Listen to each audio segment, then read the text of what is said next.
A paz do Senhor, meus irmãos, nós estamos dando início a mais uma aula da Escola Bíblica Dominical, desse primeiro trimestre do ano de 2019, o número 6, a lição 6, que vai falar sobre quem domina a sua mente. Já queremos agradecer a todos que têm nos auxiliado aí, compartilhando as nossas lições, assistindo, dando o seu like.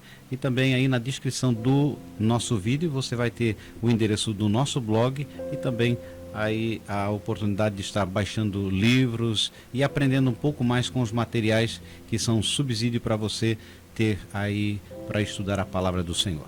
Amém. A paz do Senhor, você que nos ouve. Nesta oportunidade nós vamos falar sobre a mente.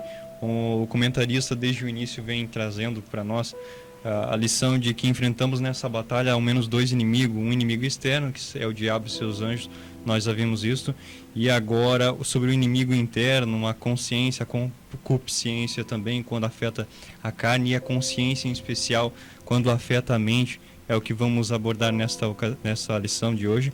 E o comentarista se utiliza da carta aos Filipenses, introduzindo essa carta para dizer que o apóstolo Paulo estabeleceu ali uma igreja, e desta feita, quando entrega essa carta à congregação, é uma carta de saudade, de alegria, lembrando de que eles contribuíram para todo o sucesso da evangelização de Paulo. Mesmo ele estando na prisão, ele ainda se sentia confortável em dizer que sentia saudade de visitar aquela igreja lá em Filipos. A paz do Senhor, meus irmãos, bom estar com os irmãos. E nessa lição também vamos aprender que a igreja em Filipos, a igreja dos Filipenses, é uma igreja diferenciada das demais. Paulo não inicia essa igreja por vontade própria, ele inicia essa igreja através de uma ação do Espírito Santo. Primeiro ele tem aquela visão, quando ele tentava ir para um lugar, para o outro, ele tem a visão. O rapaz que aparece na visão, aparece o moço e diz: atravessa a Macedônia e nos ajude. Então podemos dizer que a igreja de Filipos é uma igreja fundada pelo Espírito Santo, né? Foi ato próprio do Espírito Santo. Entre 61 ali, 62 é escrita essa carta de Paulo aos Filipenses.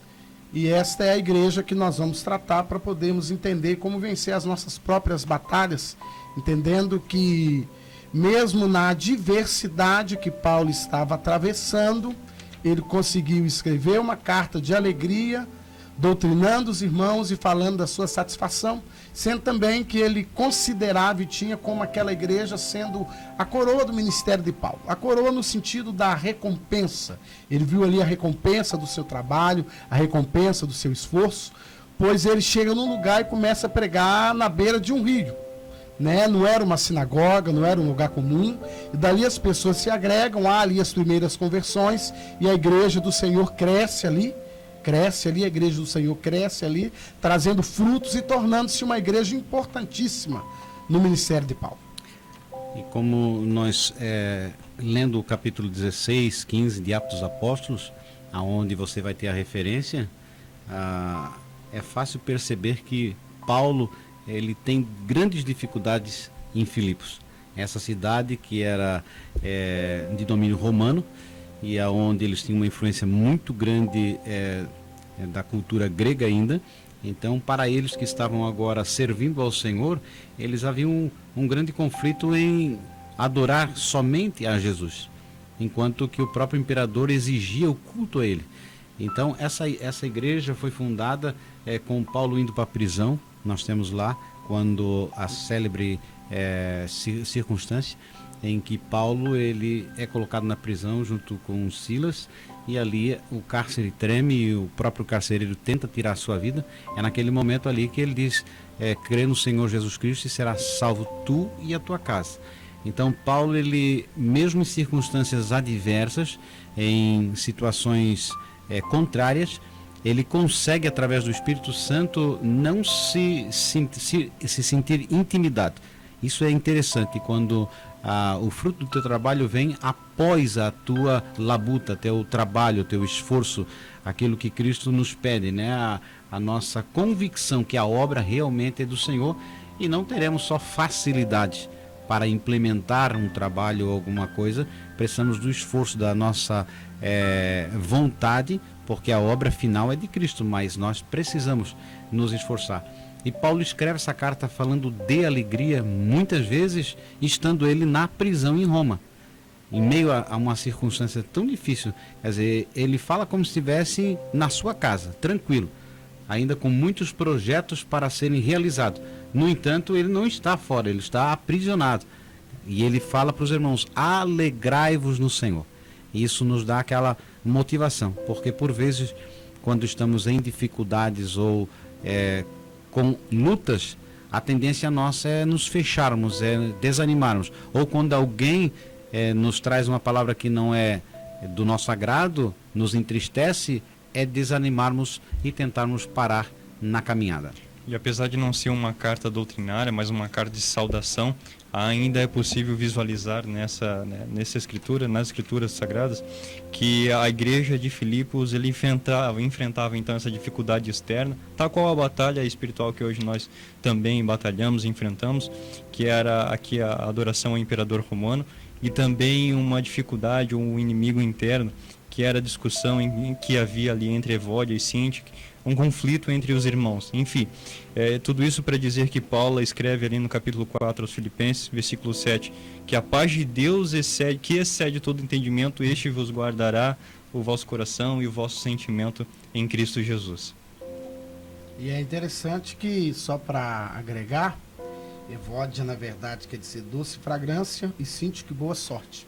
Então, duas irmãs que estavam tendo um problema. E o apóstolo Paulo vai aconselhar que entre essas irmãs deveriam, antes do problema, reinar a paz de Deus. E é algo muito importante para os dias que nós estamos vivendo, que antes que um problema que eu venha a ter com o irmão Sérgio, que antes desse problema reine entre nós dois a paz de Deus. Porque se a paz de Deus reinar entre nós dois, nós teremos facilidade para resolver as situações, por pior que elas sejam. E é interessante que também é uma carta de ensino prático, né? Paulo ali ele vai passar seus pensamentos, ensinos práticos, coisas fáceis para a igreja compreender a linguagem que Paulo estava colocando, e de uma maneira muito simples. E aí nós também chegamos a mais uma compreensão que o Evangelho e a intenção de Jesus é nos falar de maneira simples. E esse era o ensinamento do apóstolo Paulo, mesmo que ele enfrentando uma situação complicada, que talvez, se fôssemos alguns de nós, diríamos: não, eu estou com os meus problemas, estou aqui preso, precisando do advogado, precisando ver como é que vou sair daqui, precisando resolver minha situação. Eu vou ficar preocupado com alguém que está lá do lado de fora? Lá eles se resolvam.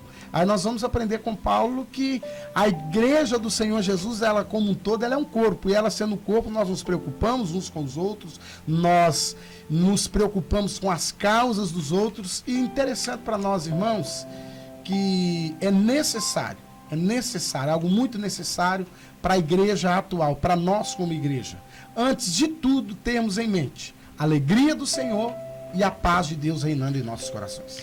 Quando você vê esse conflito entre essas duas irmãs, em que Paulo ele começa a carta trazendo ali, Paulo diz assim: Paulo e Timóteo, servos de Cristo Jesus, a todos os santos em Cristo Jesus. E aí ele vai levar a carta não a uma só pessoa, a um grupo, mas ele vai tratar todos como santos. Havendo intriga ou havendo algum problema de relacionamento, no entanto, Paulo ainda traz todos como santos. E no sentido de santos aqui, nós temos o sentido de não só separado, porque por vezes hoje nós temos a distinção que as pessoas tratam a santidade como sendo só o fato de serem escolhidos para servir ao Senhor, mas a santidade diz respeito a uma vida de exemplo. E o relacionamento, se você perceber, tem sido uma das grandes dificuldades dentro da sociedade humana. Relacionamento. Quando se juntam pessoas, você começa a criar dificuldade. Porque quando você não tem relacionamento, você não vive na mesma habitação ou no mesmo grupo, ou não tem contato físico, por vezes parece ser mais fácil. Por isso hoje você tem essa questão das comunidades online. Então, onde facilmente alguém te critica ou tem um problema, você faz o quê? Elimina ele, né? Bota ele na geladeira. Você tira ele do seu Zap, tira ele do seu Face, corta ele fora. Agora, na vida pessoal não dá. Às vezes você vai trabalhar numa empresa e tem um indivíduo lá, uma indivídua, que não fecha. E aí a grande questão é como tratar esse relacionamento. Por vezes pessoas super inteligentes não conseguem viver juntos. Paulo e Pedro tiveram ali uma certa dificuldade, né? Porque Pedro ele tinha um estilo, Paulo tinha outro, e lá Paulo chega para Pedro e o repreende diante de todos ali. Porque havia, mas eles conseguiram se manter relacionando. E aí a nossa atenção volta-se a como conseguimos conviver um bom relacionamento dentro do casamento, entre filhos e pais, entre parentes, entre irmãos da igreja, porque Vod e Sintique, apesar dos nomes maravilhosos, mas estava totalmente fora dos seus nomes, doçura e sorte. Então, a questão hoje nossa, como conviver juntos tendo um bom relacionamento. Eu acredito que o próprio Espírito Santo e a humildade, e você considerar o seu próximo como maior que você, já é um primeiro caminho. Inclusive, além de santos, o versículo 3 do capítulo 4 diz que elas cooperavam no Evangelho com Paulo e cujos nomes estão escritos no livro da vida, ou seja, elas tinham certeza da salvação e ainda contribuíam com Paulo no crescimento do Evangelho. E é interessante para nós, né, irmãos, que nós vamos entender o quê? Todos nós, na congregação do Senhor, estamos em processo de aperfeiçoamento. Então, nesse processo de aperfeiçoamento, é que Paulo escreve à igreja de Filipos. E nesse processo de aperfeiçoamento, nós, como irmãos, precisamos e devemos viver em paz. É necessário. É interessante, irmãos, que tem coisas na vida secular, que você não pode correr.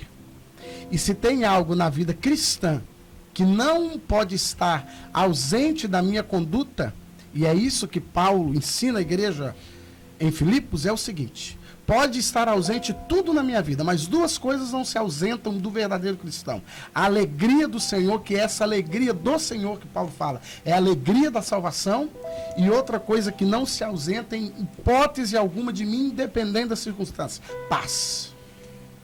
A paz, ela não se ausenta. São duas cooperadoras do Evangelho, duas irmãs contribuintes para o reino, que estavam vivenciando uma dificuldade, mas talvez se fôssemos alguns de nós, o que é que nós diríamos hoje? Essa irmã aí não serve mais para nós. Essa irmã nós vamos tirar do grupo de oração. Essa irmã nós vamos ver se afastamos ela da comunhão. Mas Paulo dirige a esta igreja, que está essas duas irmãs, chama a igreja na totalidade, a igreja na sua totalidade, de santos. Paulo lá na frente fala que essas duas irmãs têm seu nome escrito no livro da vida, aí fica um aprendizado para nós. Fica um aprendizado para nós. Por vezes, irmãos que nós convivemos, que nós participamos da ceia todo mês juntos, por vezes, nós, nas nossas palavras, excluímos, tiramos fora, achamos que não vai herdar o reino, achamos que não é digno até da salvação, nos colocamos acima, e Paulo aqui se coloca em pé de igualdade, coloca a igreja em pé de igualdade e ensina essa igreja a viver um processo de paz e de alegria. Igreja, quando se reúne, vai ter dificuldade, porque cada um de nós temos as nossas características. Um fala de mais, outro fala de menos, um não fala. Há pessoas que são mais sentimentais. O respeito pelo seu próximo é muito importante. Por isso, quando Paulo inicia essa carta, ele vai dizer: Paulo e Timóteo, servos. Essa palavra servos no original, ela vai dizer doulos. Quer dizer, doulos é escravo. E por vezes nós temos esse sentimento que servo é como se fosse um empregado. Na cultura nossa, empregado pode pedir a conta. O empregado pode mudar de emprego. Ele tem seus direitos, as suas férias. Agora, doulos não. Doulos é um escravo. É um homem de condições servil. Até o comentador vai dizer que é uma pessoa dedicada ao próximo, mesmo em detrimento dos próprios interesses. Essa é a grande dificuldade nossa. Porque imagina, Evódia podia ser a líder do coral. E aí ia ter o culto da irmã Evódia, assim que quiser, eu não vou, vamos visitar alguém, nessa reunião eu não participo. De repente, do Cíntia, a Evódia, o grupo da Evódia não ia. E aí é um problema que nós vamos ver em várias fases do surgimento da igreja, alguns que se dizem de Paulo, outros que dizem de Pedro, outros que dizem que são, né, de tantas outras pessoas. E não compreendemos que na realidade nós somos servos do Senhor Jesus Cristo. Então, para nós hoje que vivemos num mundo tão grande e tão habitado, por vezes você está em congregações com muitas pessoas ou com poucas pessoas, o relacionamento é algo que nós temos que respeitar o nosso próximo. Por vezes você pode ter a razão e morrer. E há situações que é melhor não ficar com a razão ou não ficar com a razão e viver. Eu já vi pessoas que acabam com um casamento porque querem provar que estão certas. Aí a outra pessoa considera ela certa, mas não quer mais ela. Então nem sempre a razão é o fundamental. Às por vezes você vai ter que fazer como Cristo disse, se for para eu não morrer, eu não morro. Eu vou entregar minha vida porque eu quero. E Pedro tentando ali tirar a vida, dizer assim, vamos defender Cristo. Jesus, não, se for preciso, eu peço legiões de anjos, vem aqui e me defende. Então, irmãos, hoje, na nossa convivência diária, seja entre amigos, seja entre parceiros de trabalho, entre irmãos de igreja, você sempre tem que pensar que aquela pessoa do lado de lá tem uma forma de pensar diferente da sua, mas nem por isso ela tem que ser o seu inimigo. Eu sempre aprendi assim que entre os meus irmãos, às vezes eu tenho muito mais coisas semelhantes do que coisas que são controvérsias. Você já percebeu isso? Às vezes as pessoas vão se debater em 1 ponto, 2 pontos, mas eles têm 98 pontos em comum. E eles são capazes de brigar por causa de 1 ou 2 pontos. E dizer que, ainda que num contexto diferente, quando Paulo se reporta aos romanos, ele diz e pede a transformação do vosso entendimento, já que os filipenses, não por vezes, mas Paulo se dirige a eles, pedindo que a mente dele fosse aperfeiçoada tal qual de Cristo. E por isso ele faz um pedido, né? Que haja em vós. Salmo 133. Mesmo, né? Mas aí Paulo fala o pedido da igreja, que haja em vós o mesmo sentimento que houve em Cristo Jesus. E quando Paulo escreve à igreja nesse ponto, era Paulo dizendo à igreja o quê? Nós temos uma palavrinha aí, quase um termo técnico, né? Kenosis, né? Jesus, o que acontece? Ele sai da sua posição. Ele se iguala. Então Paulo ensinando a igreja o quê? Haja em vocês aquele mesmo sentimento. Jesus sendo Senhor, lava os pés dos discípulos. Ele sendo Senhor, resolveu aceitar as chicotadas. Que eu sempre gosto até de, quando prego, gosto de dizer aos irmãos, que a gente precisa tirar da mente essa questão que mataram Jesus. Não mataram Jesus. Jesus entregou, ele fala com o Pai, Pai, em tuas mãos entrego o meu espírito e está tudo consumado. Então Paulo ensina o que, irmãos? Que haja em vós o mesmo sentimento de servir, pegando aqui sobre a questão do servo. Em uma outra tradução vai vir uma explicação que Paulo se considerava um servo da orelha furada. O servo da orelha furada é aquele servo que não ia sair da casa. E nós, por vezes, como servos, nos achamos no direito de sair da casa. E nós precisamos entender que nós somos servos da orelha furada. Nós estamos a serviço, nós somos da casa, não deixaremos a casa. Não é eu mudar de congregação que vai resolver o problema. Também não é eu mudar de ministério que vai resolver o problema. Aqui nós somos em 3, presbítero irmão Sérgio, Diácono irmão Jadson. Cada um de nós, se nós sentarmos em si, nós temos as nossas diferenças. Mas por que conseguimos gravar um programa? Não é porque focamos a diferença. Focamos no reino e focamos naquilo que temos em comum. E se não for assim, nós vamos entrar em discussões desnecessárias. E por vezes na igreja, por causa de um hino que se coloca no conjunto, não canto mais. Eu não sei, não vou mais no ciclo de oração. É porque aquele irmão sentou lá na minha cadeira, também não sento mais, agora eu não vou mais na igreja pedir minha cadeira. Então, irmãos, nós precisamos entender que isso que Paulo está dizendo na igreja. Eu sou um servo da orelha furada, não vou sair da casa. Aconselho você a se ter o mesmo sentimento de Cristo. Ele era Senhor, mas ele se igualou, ele deu a sua vida, e esse é o ensinamento do apóstolo Paulo para nós. E o apóstolo Paulo, ele tem a ousadia de recomendar para a igreja de Filipos que sigam o exemplo dele. Eu acho fundamental isso, a ousadia de você ter convicção de que aonde você está caminhando é um lugar seguro para o teu próximo pisar o pé. Sabe assim, por vezes você diz, todo mundo tem fraqueza, eu sei, não segue o meu exemplo. Nós temos às vezes medo de falar para as pessoas que nós somos exemplos. Mas Paulo vai recomendar, né? Até na carta ao Timóteo ele vai dizer, sede o exemplo dos fiéis no trato, na caridade.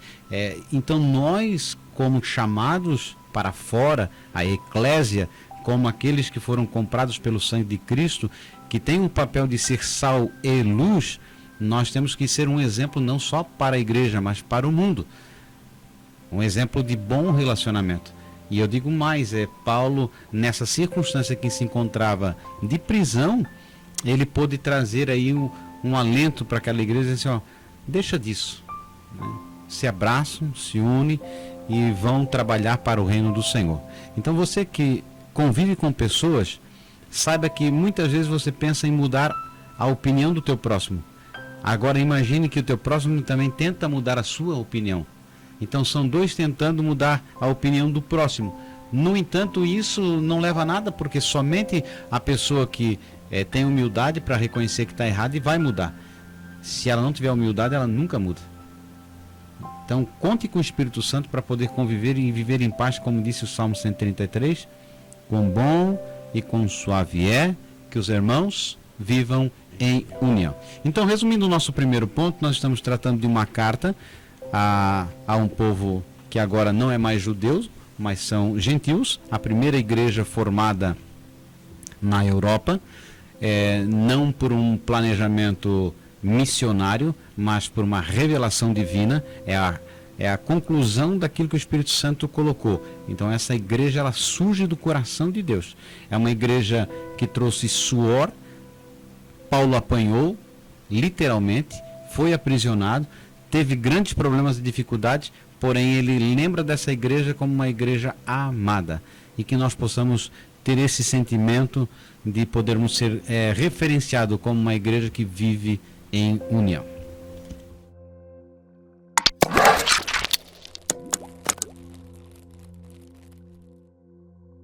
Então, como dizíamos, e agora adentrando no tópico de número 2, sobre a mente no contexto bíblico, o comentarista no início se refere a dois inimigos que nós enfrentamos nessa batalha espiritual, um inimigo externo e agora um inimigo interno.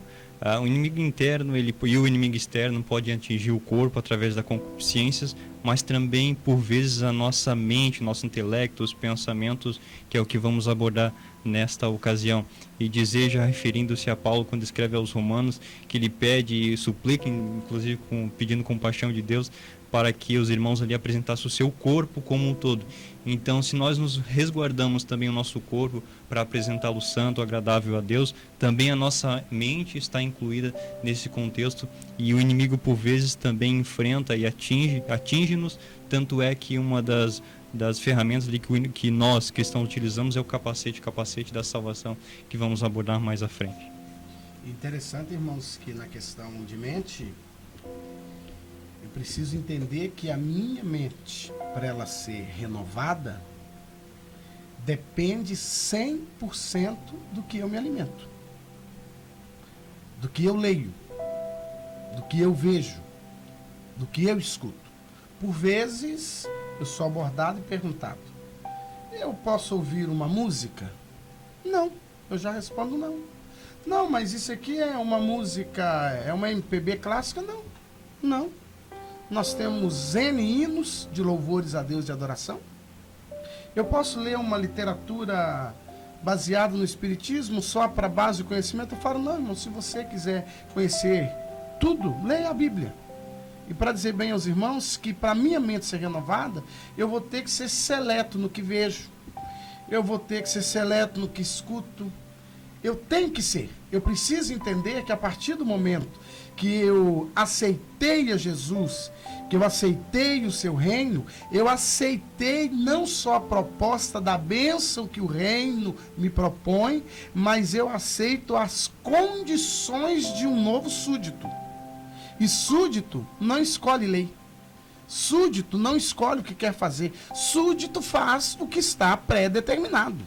Então, se eu quero ter uma mente renovada, eu não vou assistir cenas. Tem cenas que eu, como cristão, não posso assistir. Aí eu venho conversar com meu amigo, ou prego na minha congregação, ou em algum lugar que sou convidado. Aí eu prego contra a prostituição, mas eu assisto cenas de prostituição constantemente. Então eu já não estou vivendo o que prego e nem pregando o que vivo. Como é que a minha mente é renovada? Eu sou contra a violência? Não, quando a Bíblia, como mandamento, não matarás. E como cristão, como servo de Deus, crendo no amor de Jesus que ele pregou, eu não vou matar. Mas eu, por vezes, só gosto de filmes de ação. Alguém até diz, me dá uma adrenalina maior, eu fico mais. Aí, irmãos, não condiz com a nossa fé. E isso Paulo estava explicando à igreja que estava em Filipos. Vocês precisam ter uma mente renovada. E para essa mente ser renovada, aí, irmãos, quando a gente vai falar de renovação, a gente vai falar de algo novo, a gente vai falar de uma mudança. E para nós vivenciarmos essa mudança, nós vamos ter que mudar tudo. Eu sei que para quem me ouve, para mim que falo, né? Eu não vou nem dizer para quem me ouve, eu falo para mim que estou falando, como igreja, porque eu sou igreja. É muito difícil a gente mudar esse contexto.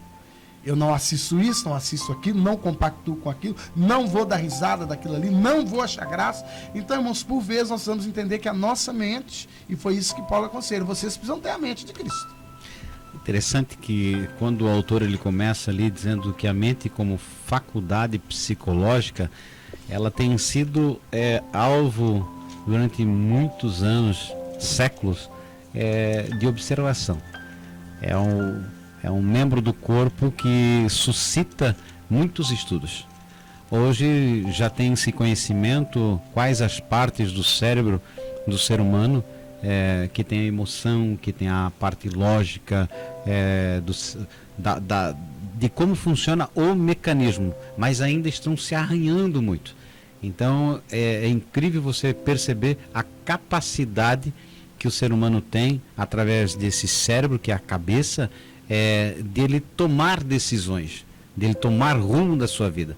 Então Paulo ele vai se referir que há um conflito, né? E aí nesse ponto ele vai dizer que guerreiam dentro de nós a lei de Cristo e os pensamentos ou aquilo que foi colocado em nossa mente, porque nós somos marcados através dos anos por tudo aquilo que nós somos impactados através dos nossos parentes, dos nossos irmãos, da sociedade. Imagina, desde pequenininho, uma criança que nasce numa cultura indiana.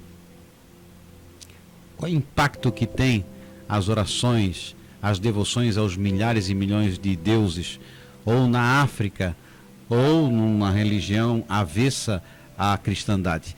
Todas as mensagens ouvidas por uma criança na sua tenra idade, que não presta, que não vale nada, que nunca vai chegar a lugar algum. Então, quanto tem de impacto na vida da pessoa através da mente? É uma dificuldade, porque aí traz a responsabilidade nossa quanto àquilo que nós falamos para os nossos filhos, para as pessoas que, no caso, as crianças que ainda não têm esse poder de distinguir as coisas. Hoje você ouve de pais que têm traumas lá de quando ele era criancinha, de um brinquedo que não ganhou, de um abuso que ele sofreu. Tudo fica registrado na nossa mente. E aí a dificuldade hoje você percebe que até mesmo entre os cristãos, uma criança de 2 anos de idade, se você perguntar para um médico neurologista, um psicólogo, um psiquiatra, qual o efeito que tem a mídia sobre a criança? Ele vai dizer que celular, mídia para a criança só a partir dos 7, 8 anos. E facilmente você vê uma criança hoje de 6 meses de idade sendo alimentada por imagens que são totalmente avessas e contrárias ao nosso credo, à nossa fé, aquilo que nós professamos, sendo introduzida diretamente num pano branco, numa folha que ainda não foi escrito nada, para que aquela criança não incomode os pais. É uma galinha pintadinha, mas ali atrás tem uma mensagem. Aí é um desenhozinho, mas ali tem uma mensagem. Quem fez aquilo fez com o objetivo de minar, de tirar da mente da criança ou introduzir na cabeça daquela criança e mensagens que vão ficar gravadas lá dentro. E aí quando a criança cresce, a Bíblia diz que ensina a criança no caminho em que deve andar, que até crescer não se desviará dele. Então, a mente tem essa capacidade de guardar, armazenar, um grande computador. Agora, o que nós introduzimos dentro dela, que aí é a dificuldade. Por isso a nossa responsabilidade como pais e como formadores de opinião, aquilo que nós falamos para os nossos filhos, aquilo que nós permitimos que eles vejam, porque futuramente eles vão refletir e vão reproduzir aquilo que ficou armazenado dentro da sua mente. E o nosso corpo nós resguardamos em ocasiões tais como, por exemplo, como estamos numa via dirigindo, conduzindo o veículo e deixamos de acelerar porque isso vai causar um acidente, enfim, e nos resguardamos fisicamente daquele acidente que é certo. Mas a nossa mente às vezes não, então a gente dá lugar ao diabo de às vezes acessar algo que não deve, de ver algo que não é permitido, e ele se utiliza disso para que o pecado venha logo em seguida. E Paulo, então, ao escrever aos Filipenses, ele diz que na sua mente, então, esteja o que é bom, o que é agradável, o que é justo. Lá no versículo 8, quando fala, quanto ao mais, irmãos, tudo que é verdadeiro, tudo que é honesto, tudo que é justo, tudo que é puro, tudo que é amável, tudo que é de boa fama, se há alguma virtude, ou seja, ainda tem que selecionar tudo isso, e se há algum louvor, nisso pensar. Então, esteja atento com relação a isso. E é interessante que a criança com uma mente, um papel em branco, eu nunca vou esquecer nos meus 7 anos, foi no ano que meu pai comprou a primeira televisão, então meu pai colocou regra. E achei muito interessante que eu mesmo gostava muito de Pica-Pau e Pernalonga. Então meu pai chegou, você a partir de hoje não vai assistir. E eu muito invocado, mas por que você não vai assistir? Aí meu pai me explicou, se você como crente não pode ter vantagem em tudo, se nós como crentes não podemos pregar a violência e nem viver, se você assistir, automaticamente eu estou te ensinando a ser violento, eu estou te ensinando a ganhar vantagem em tudo, eu estou te ensinando a prejudicar as pessoas. Então aqui em casa não vai se assistir. E é interessante, irmãos, que depois as pessoas reclamam, meu filho entrou pelo caminho tal, minha filha entrou pelo caminho tal, aconteceu tal coisa. É claro que nós não podemos generalizar tudo, mas nós podemos selecionar. E eu hoje louvo a Deus por essa decisão do meu pai. Nós éramos um papel em branco. Da igreja para casa, da casa para a igreja. A igreja libera, naquela época, lá em Minas Gerais, liberou-se a televisão, os clientes compraram, meu pai foi lá e comprou também, e eu mesmo apaixonado com Pica-Pau e Pernalonga. Mas eu gostava de ver as cenas que traziam os prejuízos. Não vou usar outra palavra para não ficar chato. E o meu pai chegou e conversou, você não, aqui em casa não vai se assistir. Por isso, por isso, por isso. Tal programa vai se assistir, novela vocês não vão assistir, isso aqui não concordo, isso aqui é para nós ver um jornal, isso é para nós ver um documentário. E o meu pai ensinou, a televisão aqui dessa casa é crente. Essa aqui é crente. A dos outros pode não ser, mas a daqui é crente. E aí na época a gente viu e podemos ir, o que eu posso dizer, irmãos? Valeu a pena. Porque eu estou com 38 anos, louvo a Deus que aos 11 me tornei membro da igreja, sem ter deixado Jesus, sem ter sofrido trauma algum. E se meu pai tivesse deixado eu me alimentar de todas aquelas coisas? Aí hoje, por vezes, no culto, eu vou usar o meu sentimento. Eu fico invocado.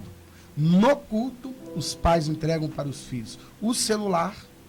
E por vezes, não poucas as vezes, eu tenho observado crianças na igreja jogando ou assistindo vídeos enquanto o culto acontece. Então, quer dizer, eu fui para o culto, eu, pai, fui para o culto. Meu filho me acompanhou até o culto, mas não está cultuando comigo. Automaticamente eu estou dizendo que estou concentrado e lá na frente eu vou dizer, eu ensinei o caminho. Mas com o celular na mão? Que palavra ele ouviu? Que reverência ele aprendeu? Que sentimento ele teve? Nós temos, por vezes, dificuldade até das irmãs que cuidam das crianças, as crianças descem. e participam dos cultinhos, mas a maioria delas são todas ali distraidinhas, quietinhas, com o celular, e os pais estão cultuando. Então nós precisamos rever conceitos. Isso é a escola dominical, e tratando quem domina a sua mente. Dominar quer dizer ter vantagem, você está sobre o domínio de alguma coisa, sobre o senhorio.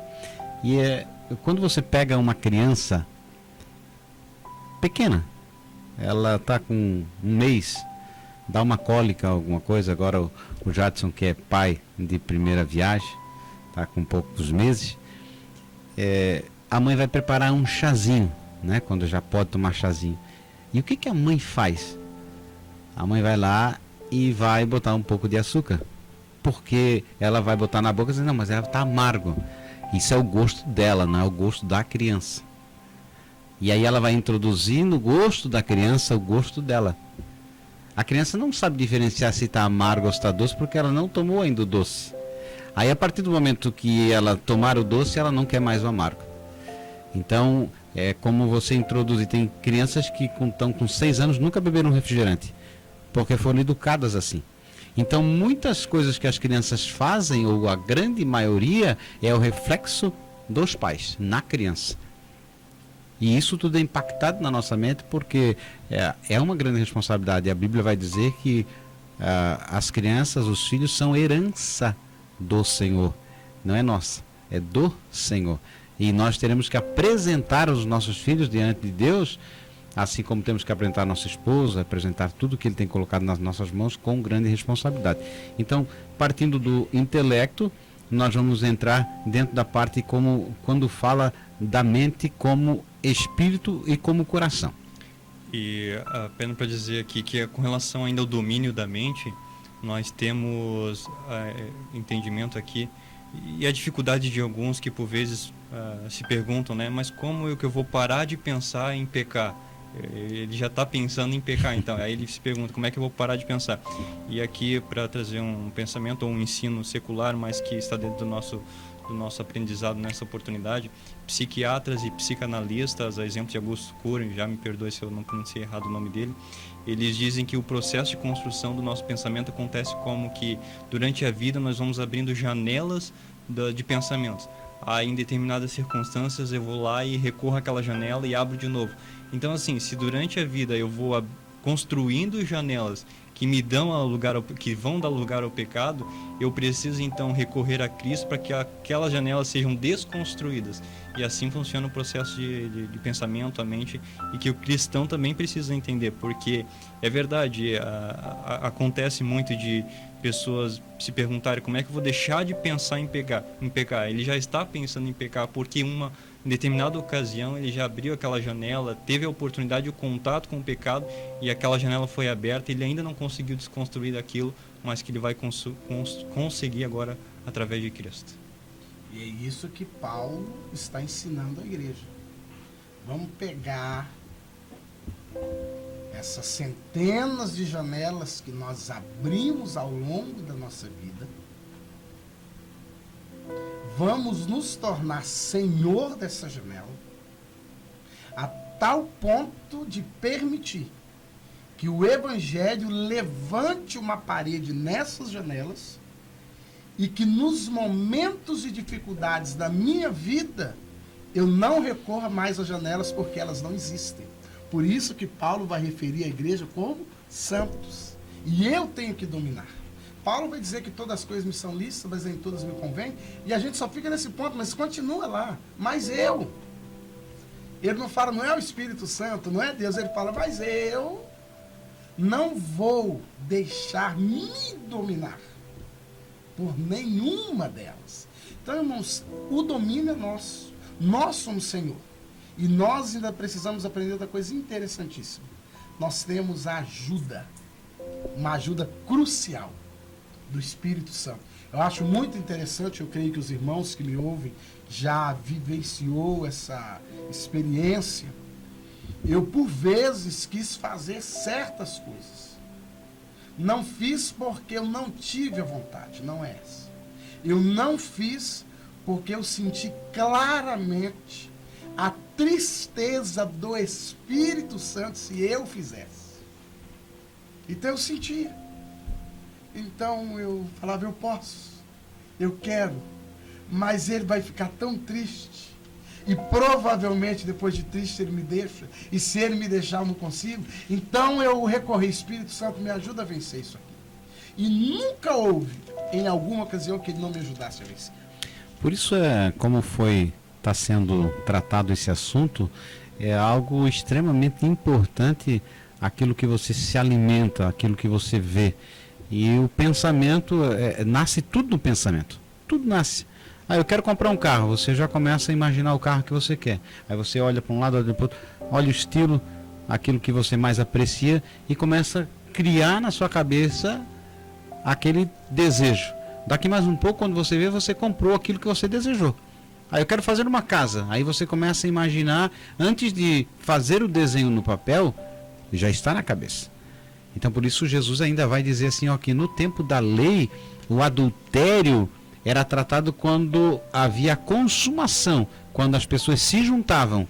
E aí na graça, as pessoas pensam que é mais simples e mais fácil. Jesus disse, não é bem assim. O ato do adultério já nasce na sua mente. Se você olhar para uma pessoa do sexo oposto e a desejá-la, você já cometeu adultério. Quer dizer, você está já imaginando o que iria acontecer. De repente a pessoa já está olhando para alguém com ódio. Quer dizer, isso tudo está onde? Na nossa mente. Então, aí que vem a grande questão. Você, como disse Martinho Lutero, você não pode impedir que um passarinho voe sobre a sua cabeça, mas pode impedir que ele faça ninho na sua cabeça. Então, quando vem um pensamento ruim, contrário àquilo que nós cremos e o que a palavra diz, você canta um hino. Você grita. Você começa a correr, olha para o lado, aquele pensamento foge. Não alimenta. E a grande dificuldade é que às vezes esse sonho que nasce na cabeça, essa imagem que nasce na cabeça, é uma imagem prazerosa. E aí que começa o problema. Porque você alimenta. E tudo que alimenta pode gerar alguma coisa. E aos Romanos ele fala ainda, já citei isso aqui, e pede a transformação deles pela renovação, ou seja, tornar novo a mente deles, o entendimento deles. E em outra oportunidade ele cita aqui que o exercício físico ele é proveitoso para o corpo, mas tem que ser repetido.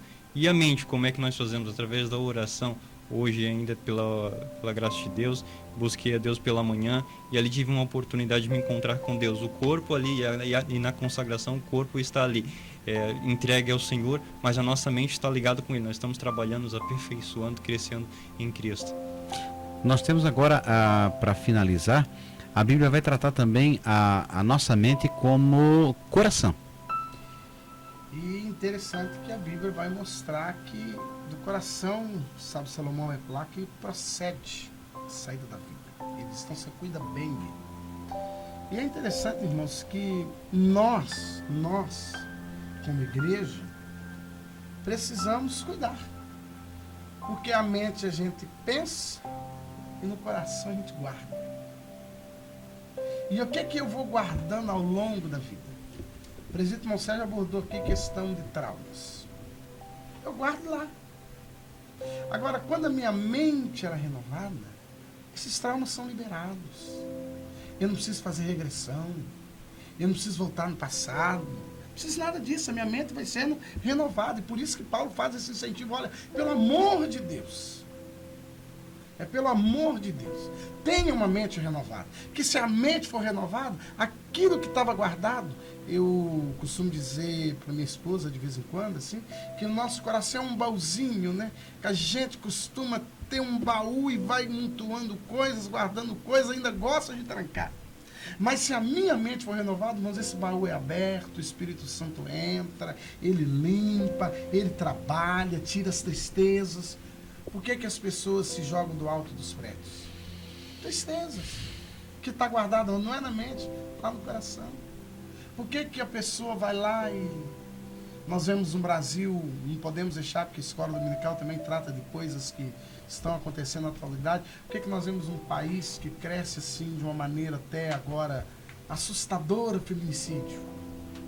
Ai, pastor, mas uma escola dominical, para nós que somos crentes, irmãos, nós precisamos olhar que O inimigo ele vai chegando devagarinho. Eu durmo meio nervoso com a minha esposa hoje. Durmo nervoso semana que vem. Daqui a pouco eu estou brigando de novo. E vou guardando tudo aquilo no coração. E dependendo da situação, eu ouço até alguém dizer, né? Eu acho muito estranho quando alguém gosta de pregar e dizer, não, eu sou sanguíneo, eu sou isso. Olha, irmão, se a minha mente foi renovada, o meu temperamento, ele não muda. Mas o meu temperamento é dominado. Ele é dominado. Então, o meu coração, eu devo procurar fazer o quê? Guardar coisas boas. Se alguém, eu sempre digo quando alguém chega para contar para mim alguma coisa que não é interessante, principalmente quando é da vida de um outro irmão. Hoje uma irmã ficou até meio nervosa, assim, eu falei, irmã, eu estou saindo, eu vou participar de uma aula de escola dominical, quero chegar lá com meu coração aberto para aprender, aberto para falar, não é da minha conta, não me interessa. Agora, se a irmã quiser voltar aqui em casa depois, das 10 às 11, para nós orar 1 hora, para essa pessoa, a irmã pode vir que nós vamos orar. Mas para tratar esse assunto não me interessa. Porque, irmão, são coisas que aí vai entrando no coração, aí entrou no coração eu já oro para o irmão Sérgio diferente. As diferenças vai surgindo, porque é por isso que o salmista vai falar, se não me engano, Salmo 103, sobre eu ter cuidado para onde eu olho, no que eu olho, no que eu foco. Eu olhei e vai descer o coração. E a paz de Deus, que excede todo entendimento, guardará os vossos corações e os vossos sentimentos em Cristo Jesus. Então é a paz de Deus que excede o entendimento, é o antídoto, é o remédio, né, para fazer com que o nosso coração se aquiete.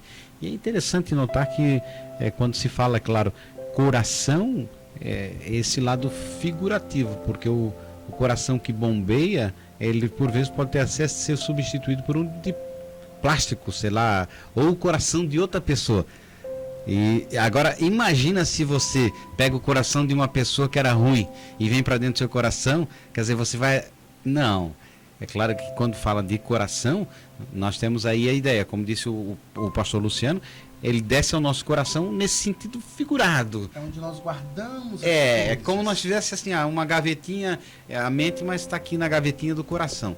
Porque a dificuldade nossa é acumularmos lixo. Tem coisas que não convém para nós ficar acumulando. Isso é uma doença mental. Tem pessoas que têm esse distúrbio e por vezes elas começam a trazer para dentro de casa objetos que para elas se tornam valiosos. Ela vai lá, passa na rua, vê uma geladeira velha, traz. Aquilo que foi colocado fora por uma pessoa, um móvel, e vai trazendo, e vai trazendo. Daqui mais um pouco a casa dela está entulhada. Os vizinhos não suportam mais, mas porque ela está acumulando. Isso é um distúrbio mental. E no nosso coração pode acontecer isso.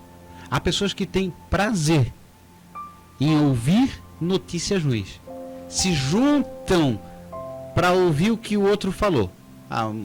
Mas e a igreja tal, o pastor tal, o irmão tal, o João tal, a Maria tal. Ele fica 2 horas falando, por isso o Facebook faz tanto sucesso. O nosso sistema nervoso ele se estende por todo o corpo, né? Embora o órgão central ali seja o cérebro, mas se faz referência ao coração aqui como a sede das emoções, melhor dizendo. E Deus fala então, e se refere aqui, Paulo, aos Filipenses, que a paz de Deus, que excede todo entendimento, guardará os vossos corações, lembrando que eles precisavam ter a alegria conservada no seu coração, na sua mente, que era o que eles esperavam. Interessante, irmãos, que se tratando de lixo, nunca vai resolver eu matar barata, matar rato, mas não limpar o local. Então, às vezes, eu quero atacar os problemas, mas não quero me limpar. Então, eu como isso, Paulo aconselhou a igreja. Vocês vão vencer tudo, mas primeiro fico limpinho. Primeiro esteja a mente renovada. Então, vamos limpar o ambiente. Vamos deixar ele limpinho. Vamos deixar esse lugar que nós guardamos as coisas aí, só para guardar coisas boas. E que o presbítero irmão Sérgio falou aqui, para mim, até eu vou ser repetitivo, mas eu acho necessário devido a A grande quantidade que acontece. Reúne 3, 4 irmãos. Aí a gente fala-se de A, de B, de C. E aí quem está ouvindo a aula, depois eu chego para aquele irmão, dou para ela Pai do Senhor. Eu esqueço de uma coisa, irmãos. Eu fui falar de alguém para alguém, conversar com alguém sobre alguém, e na hora o Espírito Santo falou comigo: eu estou no culto hoje à noite. E eu pensei, vou ter que sentar do lado dele. E como é que agora eu vou sentar do lado dele? E como é que eu conto para ele que eu falei? E isso, irmão, nós precisamos rever. É isso que Paulo estava aconselhando. E por isso, voltando lá um pouquinho atrás, é por isso que houve aquele problema entre duas irmãs e Paulo veio aconselhando. Vamos ter mente renovada para vocês ir para o culto à noite, sentar no mesmo banco, estar dentro do mesmo ambiente e haver aquela manifestação da presença de Deus, porque só vai haver manifestação da presença de Deus onde Deus se sente com liberdade. E como que Deus vai se sentir em liberdade de usar o irmão Sérgio, usar o irmão Luciano, usar o irmão Jadson? Se lá em casa eu já dei uma cutucadinha no irmão Jadson, o Espírito Santo não vai para o culto com nós dois à noite? Então, irmãos, esse coração aí, vamos procurar guardar nele coisas boas. E lembrando bem, né, irmãos, não é o órgão, é o nosso sentimento, é a sede das nossas emoções, que é interessante que hoje estão na pesquisa aí, que o coração do porco é o mais aproximado do nosso para substituir aí, para fazer transplante, só para descontrair um pouco. Então, não vai mudar. Então, o que nós vamos aprender, irmãos? Deixa certas coisas. É muito interessante que, às vezes, aqui o Catarina tem assim um dizer, né? Turrão, eu não vou abrir mão, eu penso assim. Irmãos, mas depois que Jesus entra em nós, quem começa a pensar em nós é Jesus. E Paulo fala sobre isso. Não sou mais eu quem vivo, mas é Cristo que vive em mim, e a vida que eu agora vivo, eu a vivo na fé do Filho de Deus. Quanto ao mais, irmãos, tudo que é verdadeiro, tudo que é honesto, tudo que é justo, tudo que é puro, tudo que é amável, tudo que é de boa fama, se há alguma virtude, se há algum louvor nisso, pensai. E há determinados animais ou insetos ou criaturas que só crescem em meio à sujeira. Tá? A quantidade de ratos na sociedade ou de baratas é proporcional à quantidade de higiene. Quer dizer, se não há alimento para eles, e eles gostam de coisas onde há escuridão. Só cresce na escuridão. Então é um problema. O nosso coração tem que ser tratado com carinho, para que não venhamos a alimentar ele, armazenar essas informações negativas, esses comentários depressivos, porque não acrescenta a nossa fé. Ela não traz proveito. Se eu me sentar para falar da situação do A, do B, do C, do T, ao término de 2 horas que eu falei com ele, eu não saio de lá com a paz de Cristo que excede o entendimento. Eu saio até meio assim, sabe, assim, carregado. Aí quando eu vou dobrar o joelho, eu começo a pensar, se eu não for hipócrita, nós por que eu falei tudo aquilo? E uma coisa nós aprendemos: a palavra, quando está na nossa mente, ela está sobre o nosso domínio. Depois que a palavra sai da nossa boca, nós somos servo dela. Então, antes de falar, devemos pensar muito. Porque um comentário nosso a respeito de uma situação ou de alguém, a outra pessoa nem sempre entenderá da mesma forma que você falou. Ele pode interpretar de uma forma diferente. E ao encontrar-se com outra pessoa, ele vai acrescentar alguma coisinha. E quando aquele outro passar para o outro, vai acrescentar um pouquinho mais. E nós carregamos conosco a nossa credencial de cristãos. Nós estamos na igreja e quando saímos da congregação nós somos vistos como cristãos. Mas e a nossa mente? Será que nós também somos conhecidos como cristãos quando nós abrimos a boca para falar, quando partilhamos das nossas emoções, dos nossos sentimentos com outros? Será que eles também acreditam ou veem Cristo na nossa vida? E um dos detalhes deixados por Cristo, dos ensinamentos deixados por Cristo acerca do amor ao próximo, a sua mente do amor para com o homem é visto lá na situação do gadareno, do endemoniado, em que Jesus não viu uma pessoa possessa, ele viu um homem que precisava ser liberto. Nós vemos uma prostituta na rua, nós vemos alguém mendigando, alguém drogado. Cristo não, Cristo vê uma alma que precisa ser liberta, uma mulher que precisa conhecer a verdade, um homem que precisa voltar ao Evangelho, muitos dos quais estão afastados. Cristo vê a alma, o homem, nós vemos as qualidades deles, né? Então, nesse segundo ponto, nós abordamos a mente como uma faculdade psicológica, a sede do nosso entendimento, da nossa razão. E aí vem a questão do apóstolo Paulo, né? É que o nosso culto seja racional, né? Da mente, quer dizer, de intelecto, de compreensão. Nós, quando adoramos a Deus, não somos levados pelas emoções. Quer dizer, as emoções não são aquilo que determinam a nossa intimidade com Deus. E por vezes você vê cultos que são mais emotivos do que espirituais. E aí Paulo diz que nós temos que ser racionais. Vai falar sobre a mente como uma forma de pensar, o espírito e o coração. Então nós estaremos agora abordando o terceiro tópico dessa lição para a finalização.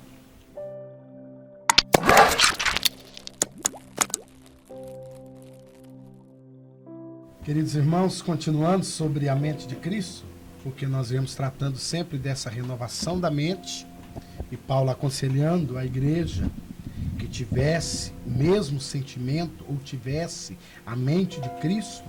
Algo muito importante, que Paulo estava na prisão, sabendo que havia sobre ele já uma sentença de morte, e sentindo também, devido à sua comunhão com Deus, mas ele começa dizendo à igreja um sentimento de alegria. Ele começa dizendo: irmãos, sejam felizes, regozijai-vos, né? Esse regozijai-vos aqui é uma saudação grega, mas Paulo exorta os irmãos o que? Irmãos, sejam felizes, sejam alegres. Paulo dizendo aos irmãos: olha, irmãos, Jesus é a fonte da alegria. Eu preso aqui, eu sinto que é alegria. Eu estou aqui sofrendo por amor a Cristo, pelo Evangelho, mas meu coração está alegre, eu estou feliz. Eu estou aqui sofrendo, mas eu estou aguardando a coroa. Eu estou aqui sofrendo, mas eu sei que daqui a pouco eu vou estar com Cristo. Então, algo muito importante, irmãos, que vai facilitar a própria ciência, quando vai tratar um doente. Eles dizem que a medicação age melhor em uma pessoa feliz do que numa pessoa que é triste. Eu tive a infelicidade de ter câncer, e quando eu tomei e fiz o tratamento, a médica disse que a facilidade para o tratamento dar certo é que eu sempre chegava no consultório feliz. E eu e você temos que aprender uma coisa: nós somos servos de Deus, nós servimos ao Senhor. E se? Aí é um se. Se eu creio que Deus está no controle de tudo, então eu posso ver uma vida alegre, eu posso viver feliz, porque esse Deus estar no controle de tudo não vai dizer: se Jesus está no barco, o barco não afunda. Não, irmão, Jesus está no barco, o barco afunda, mas ninguém morre. Apóstolo Paulo falou: não, a embarcação vai afundar, mas ninguém vai perecer.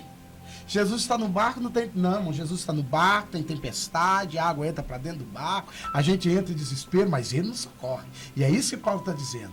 Jesus é a fonte inesgotável, ele é a nossa permanente alegria. Mesmo nas piores situações que você que nos ouve esteja enfrentando, o professor que vai ministrar essa lição esteja enfrentando, dê a sua aula com alegria, ministre essa aula com alegria. E lembrando, irmãos, que nós devemos sempre, como cristãos, andar de cabeça erguida, alegres, porque a nossa alegria de viver em meio a situações difíceis é o testemunho prático que nós damos para quem nos rodeia. Não é por acaso, né, que quando a Bíblia cita por vezes a fé, ele está tratando sobre a descrença. Quando vai falar sobre alegria, ele está falando sobre as aflições, como diz a palavra de Deus, né? No mundo tereis aflições, mas tem de bom ânimo. Mas como é que vai ter bom ânimo? No Senhor. Lá registrado em Neemias 8:10, a alegria do Senhor é a nossa força. Não achamos força em nós, mas no Senhor. Então aí vem Paulo falando, mas também vivendo. Esse é o fundamental. Ele vai estar na cadeia, sentenciado à morte, mas vai dizer regozijai-vos, ou em algumas traduções, alegrai-vos no Senhor. E ele diz sempre, alegrai-vos sempre. Isso é um mandamento. A alegria não é sentimento, é mandamento. E aí nós temos o tópico 2 que vai falar sobre gratidão. E é interessante, irmãos, que o apóstolo Paulo vai mostrar algo muito bom que ele tinha pela igreja. Ele tinha um sentimento de gratidão à igreja. Porque era uma igreja que sempre socorreu Paulo nas suas dificuldades. Ele tinha gratidão não só por esse socorro, mas ele também tinha gratidão pelo tratamento de amor que os irmãos lhe davam, pela consideração. E aí, irmãos, por vezes nós vemos no nosso meio, entre nós, quanta ingratidão, né? Somos ingratos com Deus, somos ingratos na congregação que nós servimos. Eu sempre penso que na congregação as coisas podem não estar bem. Eu sempre digo, pode não estar bem. Mas eu sei de uma coisa. Se der-se ao fato, morreu o Luciano, é na congregação que eu congrego, é ali que vamos socorrer. É ali aqueles irmãos que vão no meu velório. Se eu ficar internado, é aqueles irmãos que vão me visitar. Então, irmãos, Paulo vai mostrar que não pode faltar em nós um sentimento de gratidão uns para com os outros, e não pode faltar em nós o sentimento de gratidão a Deus pela salvação que dele nós recebemos. Porque ingratidão nada mais é, irmãos, quando você investe numa pessoa errada, né? Então aquela pessoa se torna uma pessoa ingrata. Mas nós não somos ingratos, e a Bíblia, o Paulo vai nos ensinar o quê? Vamos ser gratos a Deus e gratos uns aos outros. E a igreja de Filipenses, de Filipos, foi sábia nisso, a demonstrar gratidão a Deus quando ele ofertava e auxiliava Paulo financeiramente na sua jornada na evangelização. Eles souberam então agradecer a Deus também deste modo, ofertando. A gratidão é o reconhecimento de algo que você desfrutou do seu próximo. E isso é algo assim fundamental. Imagine alguém que te emprestou uma bicicleta para você ir no centro. Parece uma coisa insignificante, mas se você agradecer, e a questão é tão interessante que só o simples fato de você mencionar o nome da pessoa, a pessoa já... Por isso que às vezes os programas de rádio, as pessoas mandam um abraço para fulano de tal, para lembrar, porque nós amamos o nosso nome. Então Paulo faz questão nas suas doxologias, nas suas quando ele está finalizando, ele coloca lá, olha, manda um abraço para Cíntia e para Evódia, para o irmão tal, ele vai, olha, aqui também está mandando, porque querendo ou não é um reconhecimento. Às vezes um abraço, né? Você vai lá e chama alguém na frente e diz, eu quero te dar um abraço. Mas por quê? Porque naquele dia eu estava tão triste e você disse que Jesus me ama e deu um abraço tão gostoso. Então, a gratidão, a pessoa fica prazerosa. E quanto mais ao Evangelho, né? Nós fomos tirados das trevas para a luz e merecíamos a salvação. Até hoje não merecemos a salvação e por vezes somos ingratos ao Senhor, porque nós só queremos o que Ele pode nos dar. E esquecemos que para pagar a gratidão de Deus, nós podemos auxiliar as outras pessoas que precisam de nós. Então, nós estamos com esses dois tópicos aqui, finalizando essa lição, agradecendo sempre a sua sintonia aí, você que está visualizando e assistindo às nossas aulas. Compartilhe essa aula com as pessoas que você conhece, no seu Face.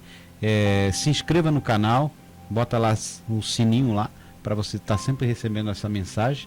E também vamos avisar que temos o nosso blog ali na descrição, onde você tem assuntos extremamente importantes que são subsídios para as suas aulas de escola bíblica dominical. Convidamos a você para a próxima semana estarmos juntos aí aprendendo um pouco mais da palavra do Senhor.